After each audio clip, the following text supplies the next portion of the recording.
Friends, ഇതാണ് Pakistan mulberry എന്ന് പറയുന്ന മൽബറിയാണിത്. ഇത് നമ്മളൊരു ചട്ടിക്കകത്താണ് കുഴിച്ച് വെച്ചിരിക്കുന്നത്. ഇത് നമുക്കിവിടെ നല്ലോണം കാ പിടിക്കുന്ന ഒരു ഇനമാണ്. ഇത് കണ്ടോ, ഇതിങ്ങനെ വളർന്ന് പന്തലിച്ച് കിടപ്പുണ്ട്. പ്രാവശ്യം നമുക്കിതേലൊരു കാ പിടിച്ചിട്ടുണ്ട്. വെച്ച് ആദ്യമായിട്ടുണ്ടായ കായാണ്. അതൊന്ന് കാണിക്കാം. ഇത് കണ്ടോ, ഇതിൻ്റെ നീളം കണ്ടോ ഈ കായുടെ.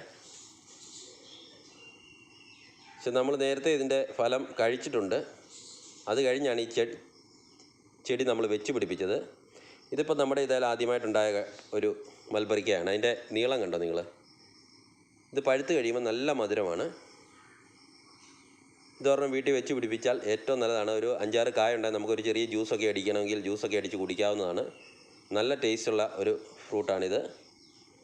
പാകിസ്ഥാൻ മൽബറി എന്നാണ് ഇത് അറിയപ്പെടുന്നത്. വീഡിയോ നിങ്ങൾക്ക് ഇഷ്ടപ്പെട്ടാൽ പേജ് ഫോളോ ചെയ്യാൻ മറക്കരുത്. വീണ്ടും പുതിയ വീഡിയോ ആയിട്ട് കാണാം. Bye bye.